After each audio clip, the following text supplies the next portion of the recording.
Assalamualaikum warahmatullahi wabarakatuh. Apa kabar anak-anakku semuanya? Semoga kalian dalam keadaan sehat selalu. Amin. Nah, bertemu lagi dengan Ibu. Di pertemuan kali ini kita akan membahas pelajaran akidah akhlak bab 2, yaitu tentang iman kepada hari kiamat. Sebelum kita mulai pelajaran, sebaiknya kita membaca basmalah bersama-sama. Bismillahirrahmanirrahim. Apa sih hari kiamat itu?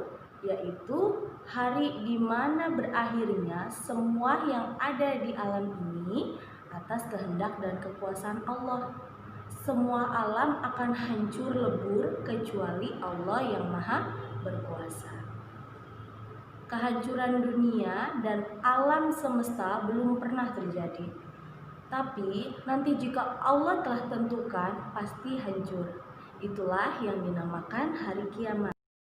Nah, hari kiamat itu pasti datang. Kita sebagai umat muslim wajib beriman akan datangnya hari kiamat. Karena beriman pada hari kiamat termasuk rukun iman yang kelima. Seperti firman Allah yang artinya sesungguhnya hari kiamat itu pasti datang. Tidak ada keraguan di dalamnya dan sungguh Allah akan membangkitkan orang dari dalam kubur. Al-Quran Surat Al-Hajj ayat 8. Nah, nanti ketika malaikat Israfil meniup sangkakala, itu sebagai bertanda datangnya hari kiamat. Dan setelah sangkakala ditiup, semua manusia akan mati. Dan alam semesta itu akan hancur. Peristiwa besar terjadinya hari kiamat digambarkan di dalam surat Al-Qari'ah ayat 1-5 yang artinya hari kiamat. Apa itu hari kiamat? Tahukah kamu apa itu hari kiamat? Pada hari itu di mana manusia seperti anai-anai yang bertebaran dan gunung-gunung seperti bulu-bulu yang berhamburan.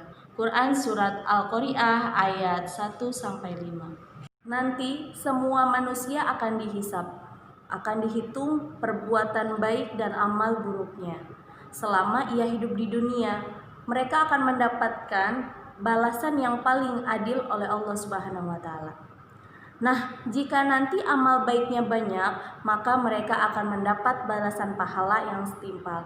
Nah, begitu sebaliknya, ketika mereka banyak melakukan perbuatan buruk, maka akan ada balasannya.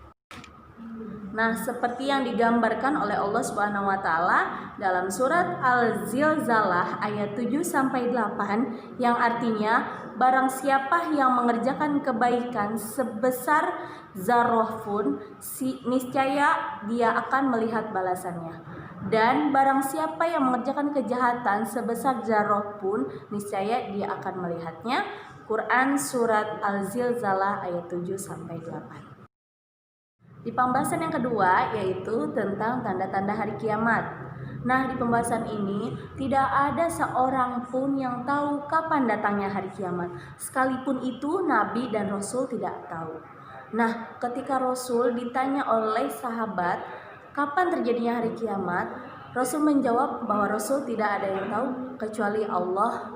Dan Allah berfirman dalam surat Al-Ahzab ayat 63 yang artinya manusia bertanya kepadamu wahai Muhammad tentang hari kiamat. Jawablah sesungguhnya pengetahuan tentang datangnya hari kiamat itu hanya ada pada Allah. Dan tahukah kamu wahai Muhammad, boleh jadi hari berbangkit itu sudah dekat waktunya. Quran surat Al-Ahzab ayat 63. Nah, yang dapat diketahui tentang hari kiamat itu adanya muncul tanda-tanda. Ya, yang pertama lahirnya seorang Imam Al-Mahdi. Yang kedua, lahirnya Dajjal. Yang ketiga, munculnya dua makhluk yaitu Ya'juj dan Ma'juj. Yang keempat, turunnya Nabi Isa ibnu Maryam. Yang kelima, munculnya binatang yang biasa berbicara dengan manusia. Yang keenam, terbitnya matahari dari sebelah barat. Yang ketujuh, jumlah wanita lebih banyak dibandingkan dengan kaum laki-laki. Yang kedelapan, orang-orang kafir semakin berlomba-lomba membangun gedung-gedung yang mewah. Yang kesembilan, perbuatan maksiat semakin merajalela dan di mana manusia semakin sulit membedakan yang mana yang haram dan yang mana yang halal. Yang kesepuluh, hilangnya Al-Quran dari ucapan hati dan tidak ada seorang pun yang mampu menghafalnya. Nah, itulah tanda-tanda hari kiamat. Nah, sampai sini dulu pembahasan kita pada hari ini. Ibu akan kasih 3 soal untuk kalian ya. Kalian bisa menjawabnya di buku tulis, tidak pakai soal. Ibu dikte ya.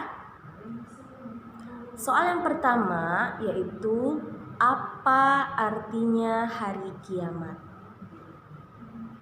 Yang kedua, pada surat apa yang digambarkan terjadinya hari kiamat? Yang ketiga, sebutkan tanda-tanda hari kiamat.